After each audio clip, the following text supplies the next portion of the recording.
Species. Unite. I think it's really the amounts of money that they're able to offer people paired with the violence that they're willing to put on people. It's very much like the drug cartels in Mexico, just more focused on poaching of wildlife.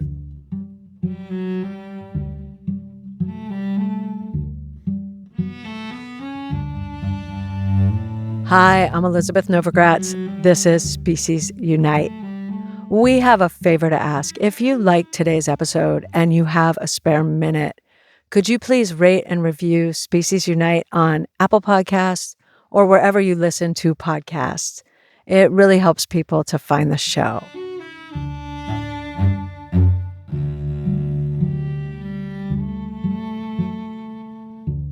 This conversation is with John Jurko.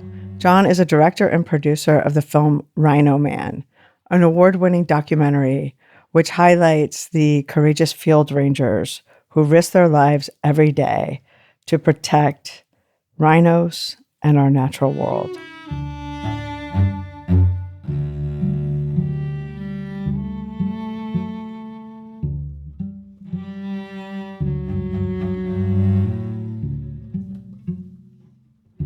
Hi, John. It's really good to see you and have you here. Yeah, it's great to be here, Elizabeth.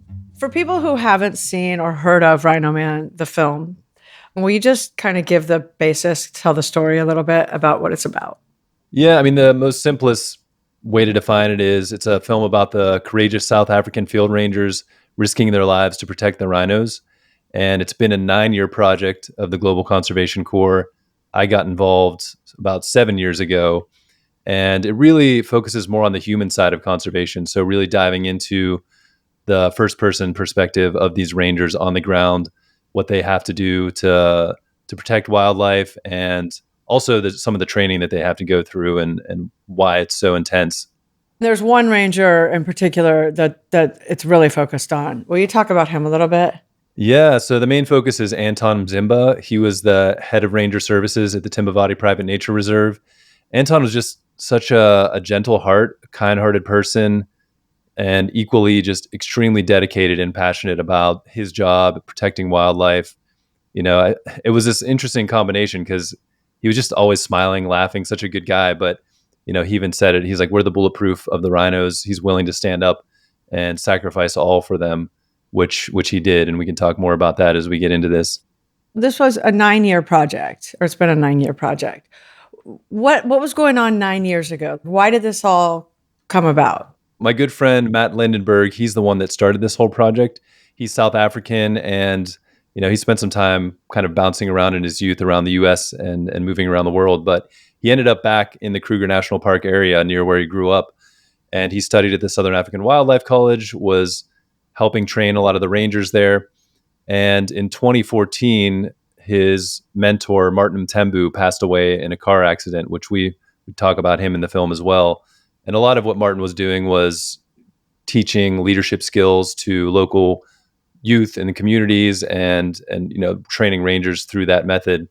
And so it started out as an idea of telling the story of these rangers who were protecting the rhinos, because it just so happened in 2015 was also the height of the rhino poaching crisis.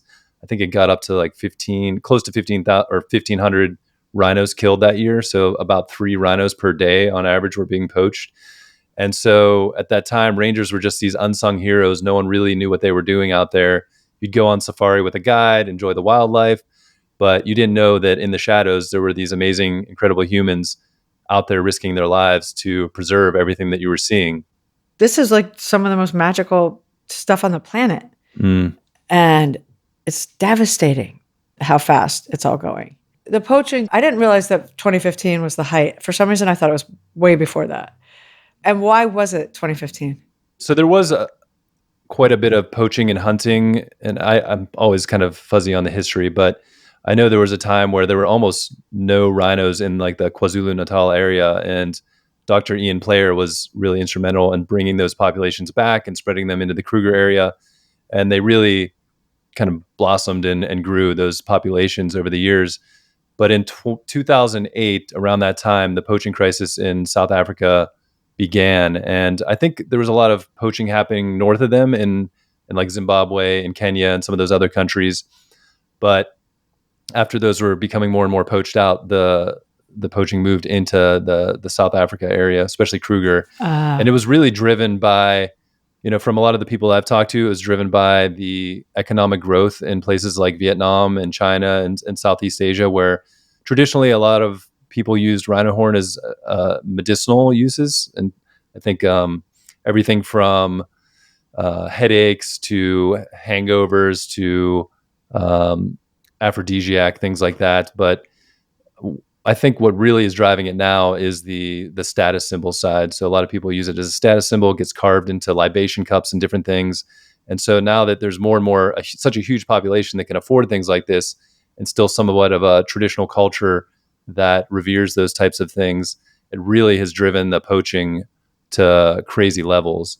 And then you pair that with a lot of the poverty and lack of opportunity in areas like the populations around Kruger National Park. It's close to 50% unemployment, and so there's just not a lot of opportunities for making a living. And so these crime syndicates that have started to blossom in those areas have really taken advantage of local populations to get information, to get people to go out and poach, and then they sell this overseas to make their money. So it's a I mean, I didn't know any of this going in, and it's so complex. I mean, we could talk for like 3 hours about all the different aspects of the poaching crisis.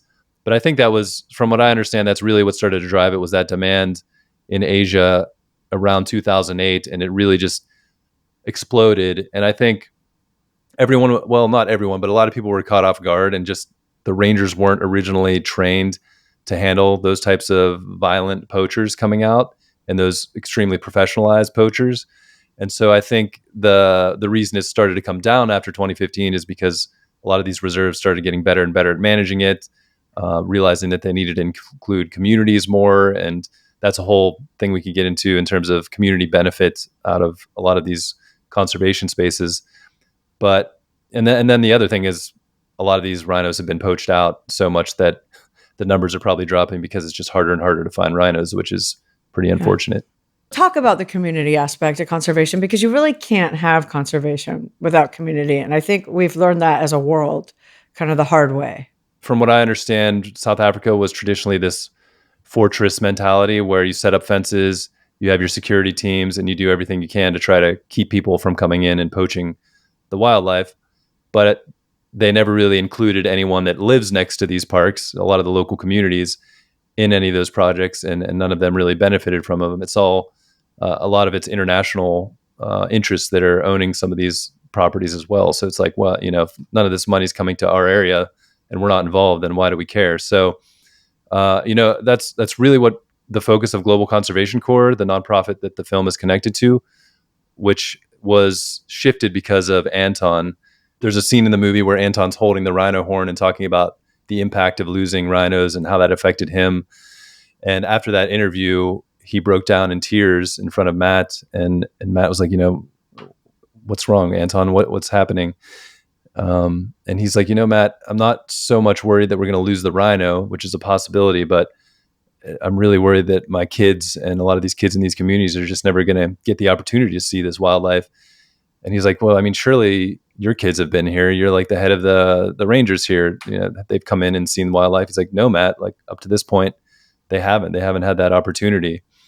And so I think that really hit Matt, and he just, his whole focus at that time was really supporting from the ranger side and trying to support those teams. But Anton opened up the world to him in that way, and made him realize that we really need to get kids and communities more involved in these conservation spaces. And that really turned the direction of the nonprofit itself to focusing on everything from conservation education for youth to really getting them out on their first game drives and experiencing wildlife for the first time, which is really fun to see. I've been on a couple of those game drives. And With then really, kids, with yeah, kids that with the kids. hadn't seen it before. Exactly. And they're just like smiles ear to ear and just completely blown away.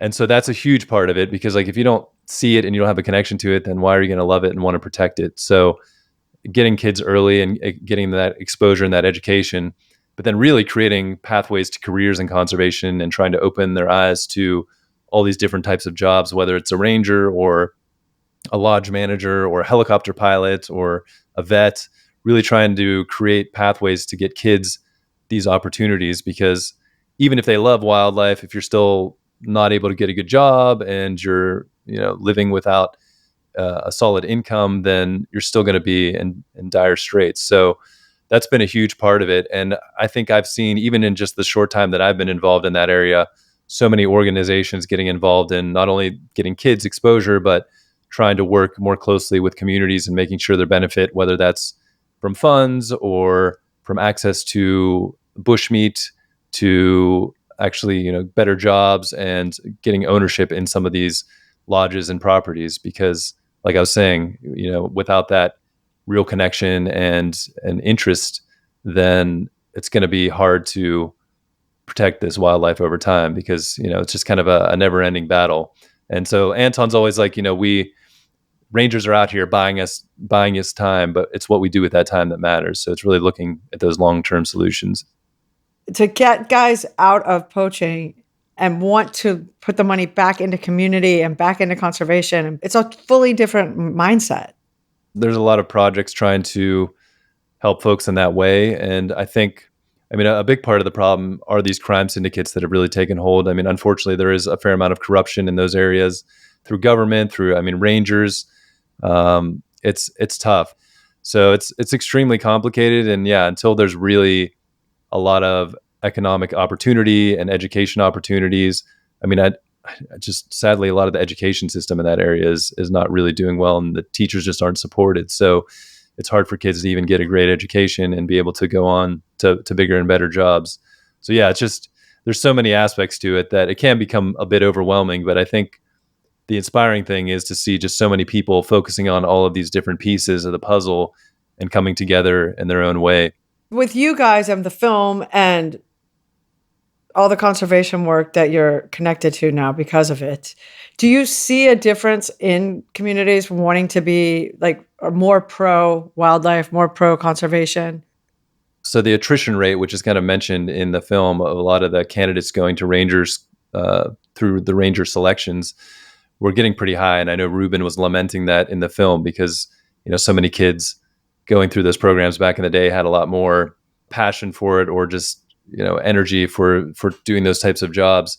And so I think in the last year or so, they've really started to see that attrition rate shift, and more people coming into the ranger training and that career path that are more passionate about it and willing to push themselves through it, which could be a sign that some of this stuff is really starting to work. It's so hard to measure these types of things, but they're also, these long-term solutions are the most important, because unless we change the opportunities and mindsets of folks, it's really going to be hard to save a lot of these spaces. Because on top of the fact that, yes, poaching pays, but it's really hard to be a ranger. Physically, it's grueling. I think in the film, it was 64 guys or so started. It ended up being 16. Yeah, I think it's 41 start. Oh, 41. Okay. So that's a ranger selection course, which there's different ways to kind of get into that path.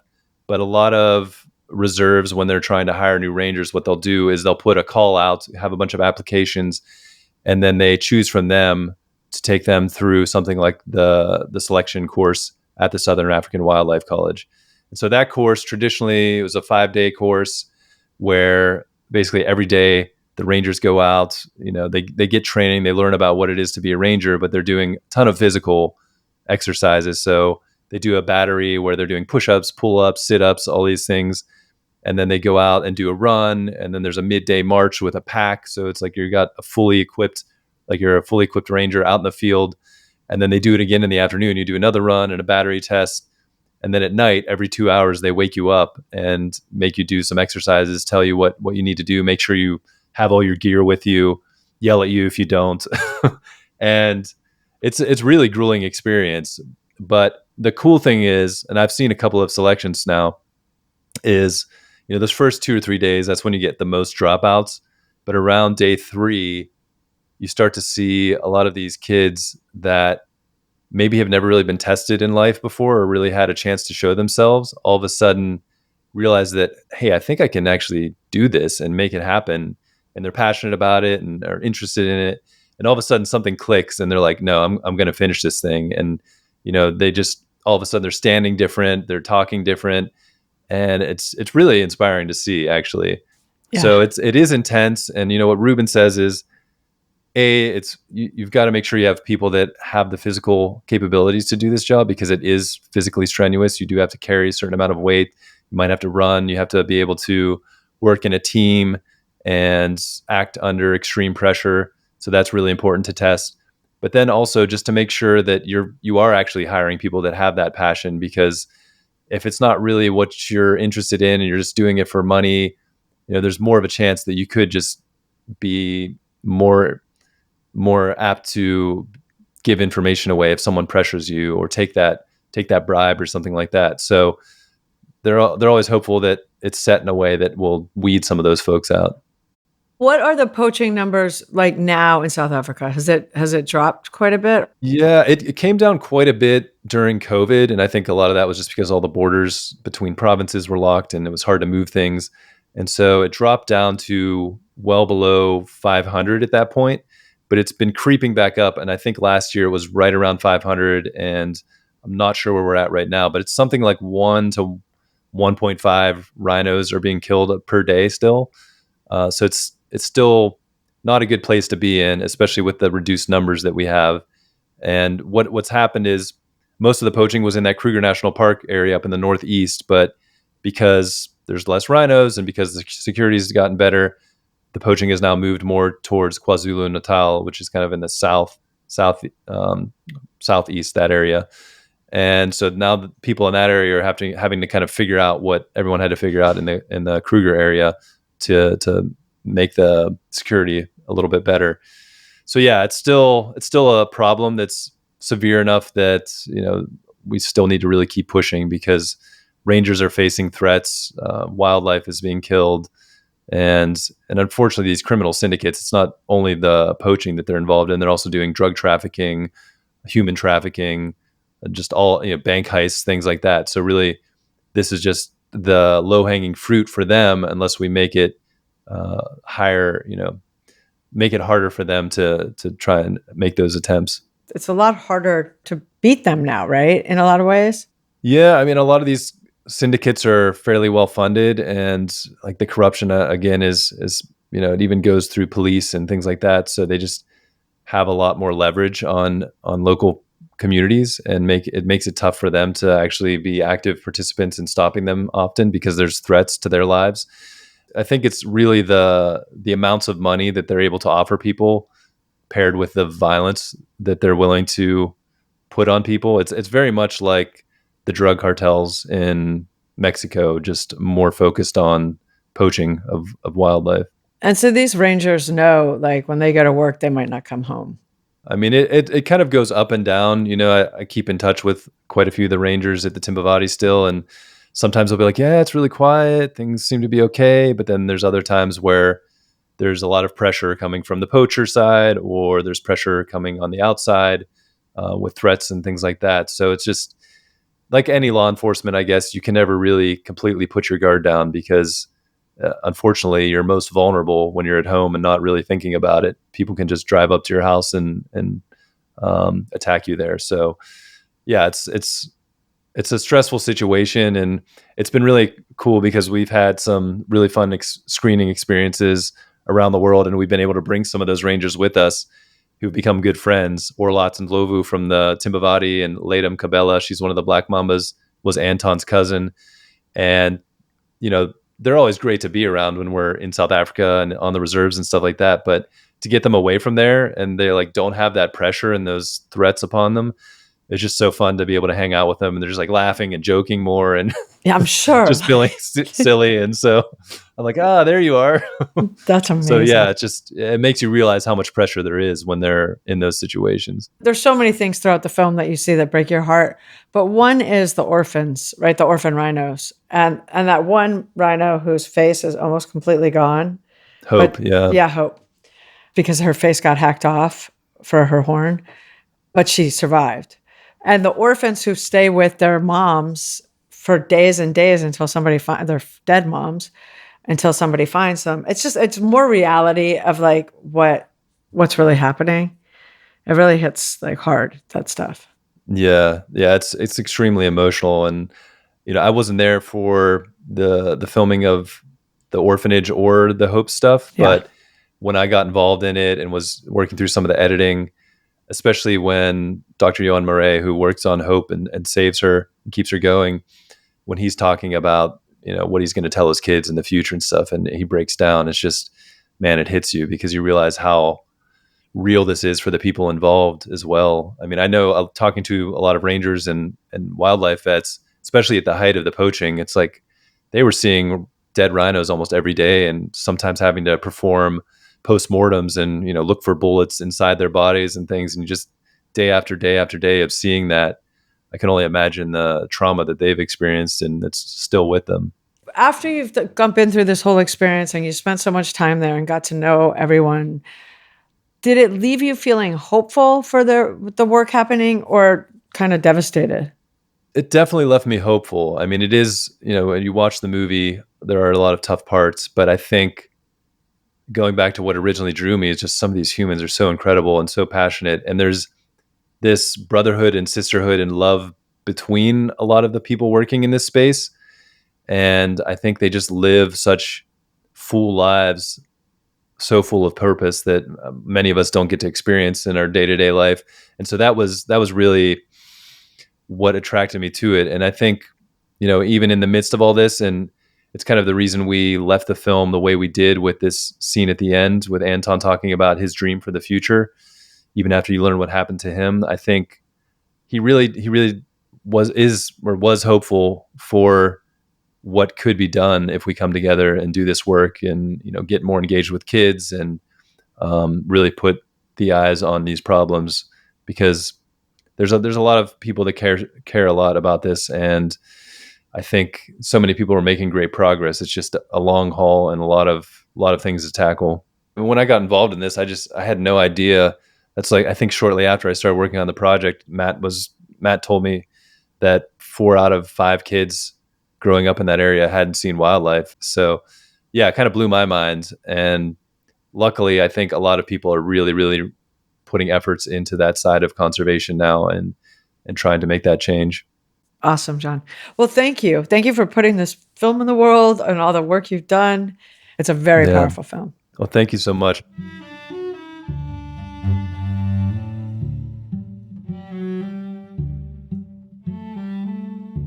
To learn more about John and to see Rhino Man, go to our website. We will have links to everything, speciesunite.com.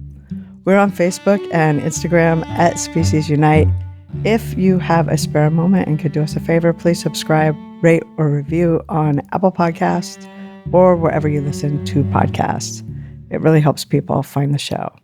I would like to thank everyone at Species Unite, including Gary Knutson, Caitlin Pierce, Amy Jones, Paul Healy, Santina Polke-Link, Bethany Jones, Sierra Dolan, and Anna Colner, who wrote and performed today's music. Thank you for everything. Have a wonderful day.